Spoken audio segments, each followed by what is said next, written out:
Hello, everybody. My name is Alicia Taylor, and I'll be talking about the rise of C-sections. Did you know that cesareans, also known as C-sections, make up 30% of all births in the United States? This has reshaped the way I look at births, questioning medical necessity, maternal choice, and healthcare practices. Now, the reason I chose this topic is because not only was I concerned about the rise of C-sections within my own town, but I wanted to learn about C-sections within the United States. Today, I'll be diving into seeing if C-sections are as beneficial as they are made out to be, or if they're causing more harm than good. Join me as we uncover the world of cesareans. I'll be having two graphs on my slide, one showing the repeated cesareans after a first one, and another cesareans according to race. My three main talking points are going to be the development of cesareans, the pros of cesareans, and the cons of cesareans. Let's talk about the development a little bit. On www.birthinjuryhealthcenter.org, they talk about the procedures or the process of cesareans, explaining how a doctor has to cut into the mother's abdomen to reach the womb of the baby. 1 out of 3 births are cesareans, and they are most likely done in an emergency situation, since cesareans are very risky.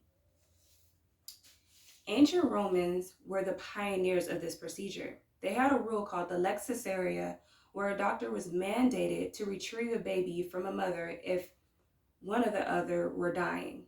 However, this was not necessarily to save mother or child. Romans had a rule to which they did not believe in burying a pregnant mother. Fast forward to today, obviously C-sections are meant to potentially save mother and child. Now let's talk about the pros.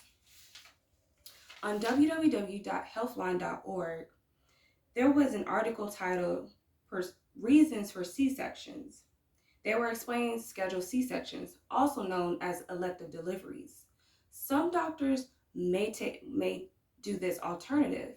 It's supposed to give mothers the opportunity to select their child's birth date, and it's also supposed to help with anxiety for what's expected of labor pains. However, 18.5 million C-section deliveries are not necessarily medically needed, but are done worldwide within the United States. The World Health Organization, also called WHO, suggests that C-sections rates should not surpass 10 to 15%. Here are some of the pros. It can be a faster recovery, lower risk of baby depriving of oxygen, and less risk of the baby getting trauma from coming through the birth canal. Now that we talked about the pros, let's talk about the cons. In Jacqueline H. Wolf's book, she researches the escalating rates of C-sections, bringing awareness to a once rare procedure to a now worldwide new normal. C-sections have risen from 4.5% to 25% from 1965 to 1987. By 2009, these rates exceeded World Health Organization standards by 10%. Here are some of your cons.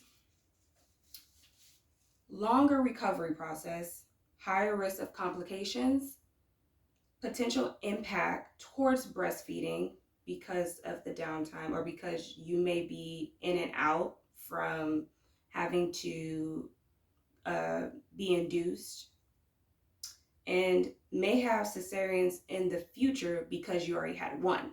But it varies, it depends. Now that we have uncovered the development, pros, and cons, let's reflect on the stuff that we have learned. C-sections have evolved into a crucial part of childbirth, offering great benefits and convenience for scheduled deliveries. To sum it up, cesarean deliveries have changed how babies are born today, but it's important to know the outcome of these procedures. My experience with having a C-section was very unexpected. However, the process went safely and I had a good recovery process. And I appreciate the doctors and the staff that helped me deliver my baby. I think medical development of cesareans are remarkable. However, people should remember cesareans should only be used for emergency situations and not as a preference or an actual want. Thank you guys for listening, and I hope you guys learned something. Bye.